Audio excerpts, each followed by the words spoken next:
अली अमीन गंडापुर को supreme court जाकर मुझसे मिलने की इजाज़त मांगनी चाहिए। इससे पहले केपीके के बजट के ऊपर भी मुझसे मुशावरत और मुलाकात नहीं की गई। इसी के साथ साथ अली अमीन को आकर मुझे सूबे की गवर्नेंस, अमन व अमार और दीगर अमूर पर जो है वो ब्रीफिंग देनी चाहिए। ये कहना था इमरान खान का, जो उन्होंने ख़ुसूसी तौर पे अली अमीन गंडापुर और केपी हुकूमत के लिए एक पैगाम जारी किया है। अस्सलाम वालेकुम, मैं हूँ हारून इफ्तिखार कुरैशी। आज 31 अगस्त इतवार का दिन और कुछ अहम पेशरफ्त हैं जो आपके सामने रखनी हैं। इमरान खान की तरफ से अली अमीन गंडापुर और केपी हुकूमत के लिए एक बड़ा अहम और वाज़ेह पैगाम जारी किया गया है, वो आपके सामने रखेंगे। पैगाम ये जारी किया गया था, अली अमीन गंडापुर को यह डायरेक्शन दी थी इमरान खान ने कि आप सुप्रीम कोर्ट जाएँ, सुप्रीम कोर्ट में पटिशन दायर करें और मुझसे मिलने की जो है वो इजाज़त मांगें। बाद कुछ ख़बरें ये भी आई कि जब अली अमीन गंडापुर की तरफ से पटिशन दायर की गई तो ना तो उस पर अली अमीन गंडापुर के साइन थे और ना ही वकील के साइन थे, जिस वकील के ज़रिए सुप्रीम कोर्ट में ये पटिशन दायर की गई। तो ये बड़ी एक कॉमन सी चीज़ होती है कि जो दरख्वास्त गुज़ार होता है उसके साइन होते हैं और वकील के साइन जो है उस दरख्वास्त के ऊपर मौजूद होते हैं। मगर अगर तो ये बात हकीकत है कि उस दरख्वास्त पर साइन मौजूद नहीं थे तो ये जानबूझकर इस तरह की हरकत की गई ताकि इस मामले को लटकाया जा सके। बहरहाल ये एक तरफ है, लेकिन डिस्कस करते हैं कि वो तफसीली बात जो इमरान खान की तरफ से केपीके की गवर्नेंस की सूरत हाल को लेकर, ऑपरेशन को लेकर और दीगर तमाम मामलात के हवाले से उन्होंने क्या पैगाम जारी किया है। ये जो पैगाम है ये इमरान खान का जो ऑफिशियल ट्विटर अकाउंट है उस पर भी ट्वीट किया गया है। ये ट्वीट हुआ था 26 अगस्त 2025 को। लेकिन अब ये जो है वो डिस्कस किया जा रहा है, सोशल मीडिया पे भी डिस्कस किया जा रहा है और ज़ेर बहस मुख्तलिफ़ जगहों पे जो है वो आ रहा है, जिसमें कहते हैं कि अली अमीन गंडापुर को सुप्रीम कोर्ट जाकर मुझसे मुलाकात की इजाज़त मांगनी चाहिए। इससे पहले बजट पर भी मुझसे मुशावरत और मुलाकात नहीं की गई। जब बजट की बात हुई थी तो उस वक़्त अली अमीन गंडापुर से कुछ सहाफ़ियों ने सवाल पूछा था कि आपने इमरान खान की मुशावरत के बगैर कैसे बजट पे जो है वो मंजूर करवा लिया। तो उस पर उन्होंने कहा था जी कि अगर मैं ये ना करवाता तो एक फ़ाइनेंशियल एमरजेंसी सूबे में नाफज हो जाती। हालांकि ऐसा कुछ भी नहीं होता, लेकिन बहरहाल ये उनकी एक स्टेटमेंट थी तो जिस पे इमरान खान ने भी ये कहा कि बजट पर भी मुझसे मुशावरत नहीं की गई। मज़ीद कहते हैं कि अली अमीन को आकर मुझे सूबे की गवर्नेंस, अमन व अमान और दीगर अहम अमूर पर जो है वो ब्रीफिंग देनी चाहिए, जिसके लिए सुप्रीम कोर्ट समेत हर फोरम पर भरपूर कोशिश करनी चाहिए कि उनकी मुझसे मुलाकात हो।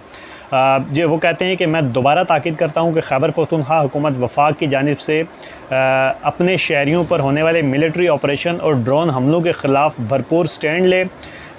ये वो ऑपरेशन है जो दहशत गर्दों, फ़ितना ख़वारिज और फ़ितना हिंदुस्तान के दहशत गर्दों के ख़िलाफ़ इस वक्त केपीके के मुख्तलिफ़ जगहों पर हो रहा है। मगर पाकिस्तान तहरीक इंसाफ और इमरान खान का ये मौक़िफ़ है कि ये जो ऑपरेशन है ये केपीके की आवाम के ऊपर जो है वो हो रहा है। वो कहते हैं कि इसके ख़िलाफ़ भरपूर आवाम स्टैंड ले और हुकूमत, जो सूबाई हुकूमत है वो स्टैंड ले। मज़ीद कहते हैं कि खैबर पख्तूनख्वा और कबायली इलाकों में हमारे दौर में अमन आ चुका था और हमारे दौर में कोई ड्रोन हमला नहीं हुआ। अब वहाँ जानबूझकर हालात ख़राब किए जा रहे हैं ताकि वाहिद अवामी मैंडेट वाली पार्टी को कमज़ोर किया जा सके। इससे पहले एक चीज़ ये भी ज़ेर बहस आई थी कि वहाँ से जो मादनियात निकल रहे हैं या जो निकलेंगे उन मादनियात के हवाले से ये सारे जो माहौल है ये बनाया जा रहा है। अब ये कह रहे हैं खान साहब अपने पैगाम में कि ये जो सारी चीज़ें हो रही हैं ये सिर्फ़ और सिर्फ हमारी पार्टी को कमज़ोर करने की कोशिश की जा रही है, वो पार्टी जिसे अवामी मैंडेट मिला। आगे कहते हैं कि खैबर पख्तूनख्वा और कबायली इलाकों में ऑपरेशन मसले का हल नहीं है। वहाँ के जो मसाइल हैं वो वहाँ के जो मकामी लोग हैं, जो मकामी नुमाइंदे हैं जिनको अवाम ने मुंतखब किया है, उनके ज़रिए उनसे बातचीत की जाए और उनसे बातचीत के ज़रिए उनको हल किया जाए। ड्रोन हमलों और फ़ौजी ऑपरेशन से दहशत गर्दी जो है वो बढ़ती है। इन ऑपरेशन को ना ही अवाम की हमायत हासिल है, ना ही अवामी नुमाइंदों की और ना ही सियासी जमातों की, तो ऐसा ऑपरेशन कैसे कामयाब हो सकता है। वो ये कहते हैं कि जिन दहशत गर्दों के ख़िलाफ़ इस वक्त पाकिस्तान आर्मी जो है वो ऑपरेशन कर रही है, ये कहते हैं कि उनसे बातचीत करें और बातचीत के ज़रिए जो है वो मसाइल हल करें। फिर वो कहते हैं अफ़गान मुहाजिरीन के हवाले से कि अफ़गान मुहाजिरीन के साथ जो सलूक किया जा रहा है उस पर मैं शर्मिंदा हूँ। वो हमारे मुसलमान भाई पनाह लिए हुए थे, इन्हें ऐसे धक्के मारकर मुल्क से निकालना इस्लामी रवायत और इंसानियत के ख़िलाफ़ है। अफ़गान पॉलिसी जो अफ़गान शहरियों को वतन वापस भेजने के लिए पाकिस्तान से हुकूमत पाकिस्तान की जो पॉलिसी थी, उसके शुरू दिन से लेकर आज तक जो है पाकिस्तान तहरीक इंसाफ उस पॉलिसी की मुखालफत करती हुई नज़र आई है। और उसका इजहार इमरान खान ने अपने पैगाम में भी किया और इस ट्वीट में भी किया कि वो शर्मिंदा हैं ऐसे तरीके पर जिस तरीके से उन्हें पाकिस्तान से वापस भेजा जा रहा है। फिर कहते हैं कि फैसलाबाद की अदालत की जानिब से एक और झूठे केस में हमारे 75 मेंबरान और कारकुनान को दी गई सज़ाएँ इस जुल्म के निज़ाम को मज़ीद नंगा कर रही हैं। हम सब को इस जुल्म के ख़िलाफ़ इकट्ठे खड़े होना है। जब हम मिलकर मुकाबला करेंगे तो फ़तह हमारा मुकद्दर बनेगी।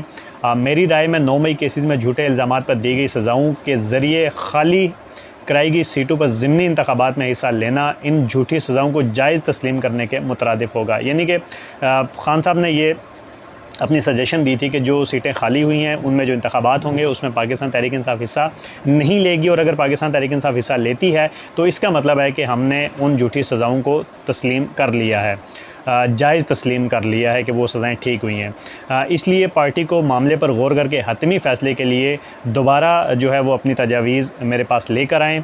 हमाद अज़हर का हल्का मियाँ अज़हर साहब की वफ़ात के बाद खाली हुआ, इस सीट पर हम इलेक्शन लड़ेंगे। बाद हमाद अज़हर ने यह ऐलान किया था कि मैं इस सीट पर इलेक्शन नहीं लड़ूंगा, मेरा जो भांजा है वो इस सीट पर इलेक्शन लड़ेगा। जो जुल्म और फस्तायत इस वक्त पूरे मुल्क में जारी है, इसके ख़िलाफ़ पेशावर में एक ग्रैंड जलसा किया जाएगा जिसकी तारीख़ का ऐलान पार्टी करेगी। वो कहते हैं कि जो इस वक्त पाकिस्तान के अंदर एक निज़ाम है उसके ख़िलाफ़ पेशावर के अंदर एक ग्रैंड जलसा होगा जिसका ऐलान पार्टी क़यादत करेगी।